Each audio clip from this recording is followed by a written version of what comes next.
Pernikahan yang tak diinginkan. Bab 123. Saat Din tadi menjauh, Azarin sempat bertanya kepada petugas soal harga cincin yang menarik perhatiannya. Jawaban yang diterima membuatnya terkejut, harganya sangat fantastis. Azarin tak tega memberatkan Din dengan pengeluaran sebesar itu. "Gak ada yang sesuai seleraku, Mas," katanya lagi dengan nada yang dibuat-buat. Untung saja cadarnya menutupi ekspresi wajahnya yang penuh kecanggungan karena harus berbohong. Dia merasa bersalah, tapi menurutnya, ini demi kebaikan. Din mengernyitkan alis. "Yakin, Za? Masa gak ada satupun yang kamu suka?" Tanyanya penuh rasa ingin tahu. Matanya melirik etalase yang penuh dengan cincin berlian yang indah. Mustahil Azarin tidak menyukai salah satunya, pikirnya. Azarin menundukkan kepala, mengangguk tegas. "Benar, Mas." "Gak ada," jawabnya, berusaha terdengar meyakinkan. Din terdiam sesaat, lalu tersenyum tipis. "Ya sudah, gak apa-apa. Nanti kita cari di tempat lain, ya," katanya dengan nada ringan, tak ingin memaksa. Azarin mengangguk, merasa lega sekaligus bersalah. Mereka pun mengucapkan terima kasih kepada karyawan toko sebelum melangkah keluar. Din, sebelum meninggalkan toko, sempat memberikan tatapan penuh arti kepada salah satu karyawan. Tatapan itu seperti isyarat yang hanya Din pahami. "Kita makan dulu, ya?" ucap Din, terdengar seperti perintah lembut yang tak ingin ditolak. Azarin pun mengangguk setuju. Perutnya memang sudah mulai lapar. Din berjalan di belakang Azarin, sengaja menjaga jarak. Tangannya sibuk mengetik pesan di ponselnya. "Vera, kamu masih mengikuti dari belakang tadi, kan?" tanyanya melalui pesan singkat, sesekali mempercepat langkah untuk memastikan Azarin tidak curiga. Tak membutuhkan waktu lama, pesan balasan segera masuk. "Iya, Pak. Saya mengikuti." "Bagus. Sekarang kamu masuk ke toko perhiasan yang tadi kami masuki." Tanya ke petugas di bagian cincin, mana cincin yang tadi dipegang atau dilihat lama oleh Azarin. "Langsung beli sebelum ada yang membelinya." "Baik, Pak," jawab Vera sigap. Din mengetik lagi, "Setelah kamu beli, langsung datang ke restoran Mocha Vista di lantai atas. Jangan sampai ada kesalahan." "Siap, Pak," balas Vera lagi, singkat namun meyakinkan. Setelah menyelesaikan urusannya dengan Vera, Din melangkah mendekati Azarin, kini berjalan sejajar. 22. Dengannya meski tetap menjaga jarak sopan. Ketika mereka tiba di depan lift, Din menekan tombol lantai yang dituju, memastikan semuanya berjalan sesuai rencana. Dia menatap Azarin sekilas, lalu tersenyum tipis. Dalam hatinya, dia sudah bertekad untuk memberikan yang terbaik meskipun Azarin tak meminta. Begitu tiba di restoran, Din memilih meja di pojok ruangan, dekat jendela besar yang memberikan pemandangan jalanan dari lantai atas mall. Suasana terasa tenang, hanya suara alunan musik lembut dan percakapan pengunjung lain yang menjadi latar. "Za, kamu aja yang pilih menu." "Mas ikut aja apa yang kamu pesan," ujar Din santai sambil menyerahkan buku menu ke Azarin. Azarin sempat terhenyak, dan menatap Din sekilas. "Mas yakin? Jangan menyesal nanti kalau enggak sesuai selera," ujarnya, terdengar canggung. Din tersenyum tipis. "Pasti cocok. Pilihan kamu, ya pilihan terbaik," jawabnya dengan nada meyakinkan. Azarin akhirnya memilihkan menu, memastikan ada nasi karena dia bukan tipe yang menikmati cemilan sebagai pengganjal perut. Setelah memesan, mereka menunggu makanan sambil berbincang ringan. Din pun membuka percakapan. "Za, waktu di toko tadi, kamu bilang sukanya cincin yang simpel dan gak terlalu mewah. Emang kenapa? Kan, kalau berlian bagus juga. Azarin mengalihkan pandangan keluar jendela, memperhatikan jalanan yang ramai. Aku cuma ngerasa gak cocok aja, Mas. Aku bukan tipe yang suka pakai barang terlalu mewah. Lagi pula, cincin itu kan maknanya untuk mengikat, bukan soal harga atau bentuknya. Din mengangguk perlahan, menyimpan jawaban Azarin dalam hatinya. Aku paham, gumamnya singkat. Setelah beberapa saat hening, Din kembali membuka pembicaraan dengan nada lebih hati-hati. Soal gelang yang hilang waktu itu, kamu yakin banget gak pernah mindahin? Azarin menghela napas pelan. Yakin, Mas. Waktu aku pulang dari Dubai, paperbaknya aku taruh di atas nakas. Aku gak pernah mindahin, apalagi ngeluarin isinya. Tapi waktu dicari, tiba-tiba udah enggak ada. Din mengerutkan dahi, mencoba mencerna penjelasan Azarin. Kira-kira siapa yang sering masuk ke kamar kamu, Sa? Tanyanya hati-hati. Azarin menggeleng pelan. Aku gak tahu, Mas. Kamarku memang jarang dikunci, tapi aku juga jarang di rumah. Kalaupun ada yang masuk, aku pikir cuma Umi. Soalnya Alea udah lama gak tinggal di rumah. Din menatap Azarin, menyembunyikan ekspresi terkejutnya. Dia menarik napas panjang sebelum melanjutkan. Kalau, seandainya nih, Sa, kamu tahu siapa yang ngambil gelang itu, apa yang bakal kamu lakuin? Azarin tak butuh waktu lama untuk menjawab. Aku akan tanya alasannya dulu. Kalau dia ambil karena butuh untuk makan, aku bakal ikhlas. Tapi kalau untuk hal yang gak penting atau buat senang-senang, aku pasti marah. Din tersenyum tipis mendengar jawabannya. Kamu memang orang yang bijak, Sa. Tapi, kamu yakin gak ada tamu atau orang lain yang mungkin masuk? Azarin menggeleng lagi. Gak pernah, Mas. Rumahku kan gak sering kedatangan tamu. Dan aku juga yakin, gak mungkin ada orang lain yang sengaja ngambil ke kamarku, ucapnya, lalu menghela napas berat. Mungkin aku teledor, Mas. Kayaknya aku harus benar-benar bongkar sekali lagi kamarku. Din hanya diam, dan menyimpan semua informasi itu dalam pikirannya. Hatinya bergejolak, tetapi dia 23 tahu, ini bukan saat yang tepat untuk membahas lebih jauh.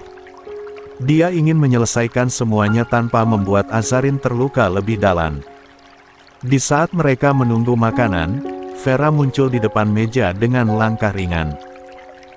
Azarin yang sedang memandang jalanan dari jendela tersentak ketika pundaknya ditepuk pelan. Dia segera berbalik dan mendapati Vera berdiri di sana dengan senyum ramah. Vera, tanya Azarin terkejut. Kok kamu ada di sini? Vera tertawa kecil sambil menarik kursi dan duduk di samping Azarin. Baru saja sampai. Pak Din suruh aku datang biar kamu ada teman, jawabnya dengan nada santai, seolah kehadirannya tidak direncanakan sejak awal. Azarin tersenyum lega. Alhamdulillah, aku jadi nggak terlalu canggung kalau bareng Mas Din terus. Din yang duduk di seberang mereka hanya tersenyum tipis sambil menyeruput minumannya. Makanya, aku minta Vera datang. Biar kamu lebih nyaman. Obrolan ringan berlanjut di antara mereka hingga makanan tiba. Azarin tampak lebih rileks dengan kehadiran Vera. Di sela-sela makan, Vera melirik Din dan memberikan anggukan kecil, tanda bahwa cincin yang dimaksud telah dibeli dan aman di tangannya. Din balas mengangguk samar, memastikan Azarin tidak menyadari komunikasi mereka. Setelah selesai makan, Din menyeka mulutnya dengan serbet, lalu mengalihkan pandangan ke Azarin. Sa, kita langsung cari cincin nikah yang kamu mau, atau ke butik dulu buat fitting baju? Tanyanya sambil menatap Azarin dengan serius. Azarin menatap Vera sejenak sebelum menjawab. Kayaknya kita fitting baju dulu, Mas. Waktunya udah sore juga, kan butiknya tutupnya lebih awal, katanya.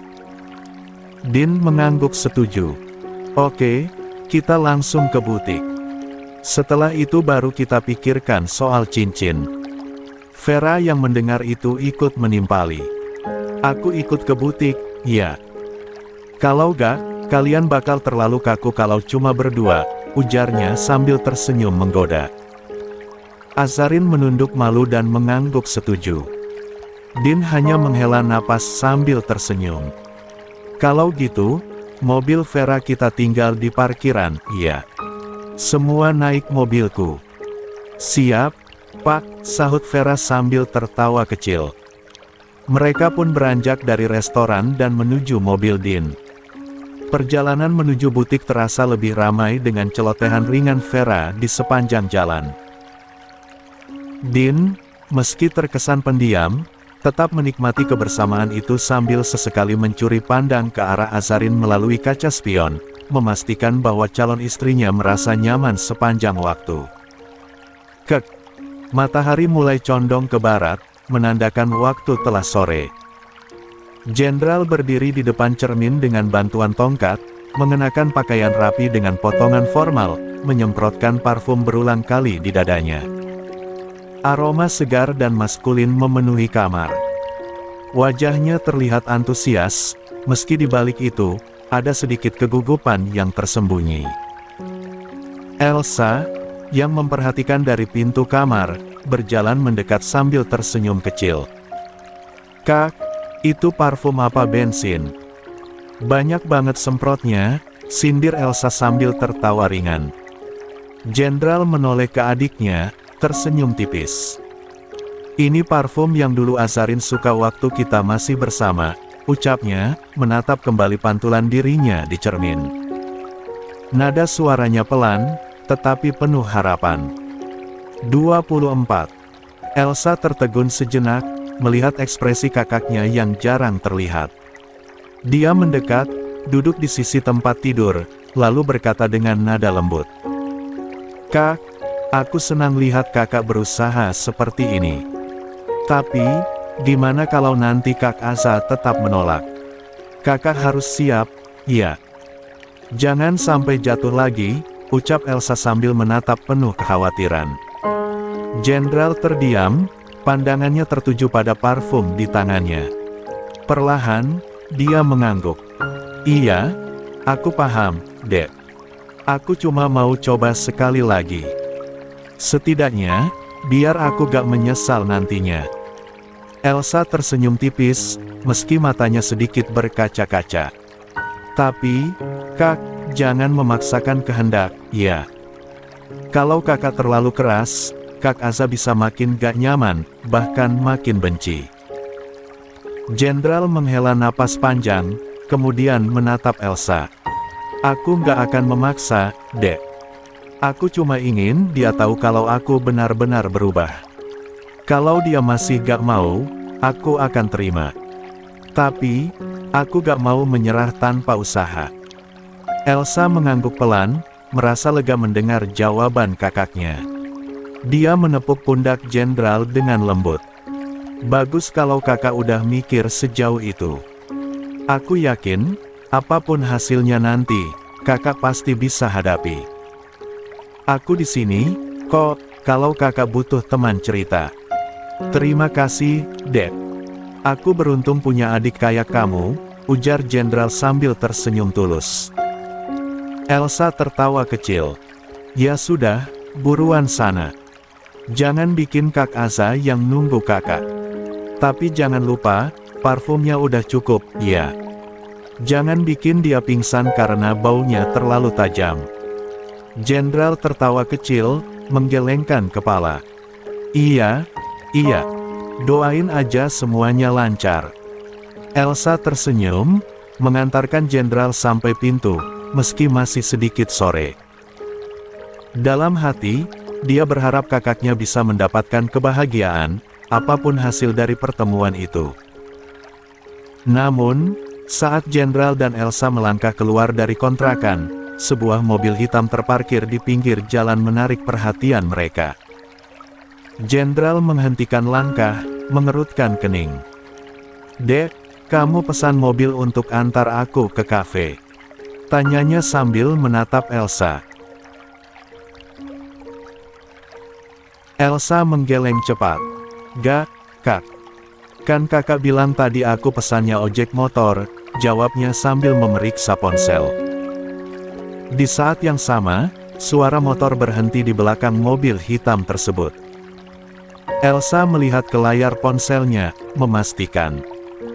"Nah, itu ojolnya udah datang," ucap Elsa, sambil menuntun jenderal yang berjalan perlahan dengan tongkatnya.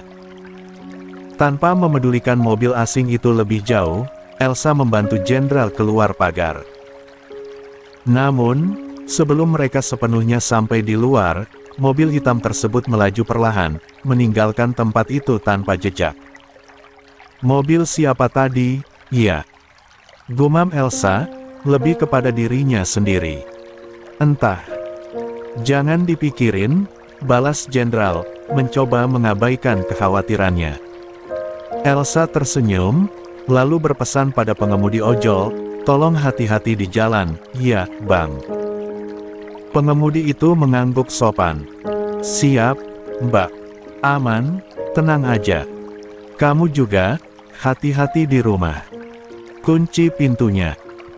Jangan buka pintu kalau bukan kakak yang pulang," ujar jenderal mengingatkan, dan langsung diberi hormat oleh Elsa. "Siap, Kak," ujarnya tegas. Sontak membuat jenderal tersenyum melihat adiknya. Dia pun mengusap kepala Elsa, lalu turun ke perut Elsa. Sebelum motor itu melaju meninggalkan rumah. Setelah jenderal pergi, Elsa kembali ke dalam rumah, menutup pagar rapat-rapat.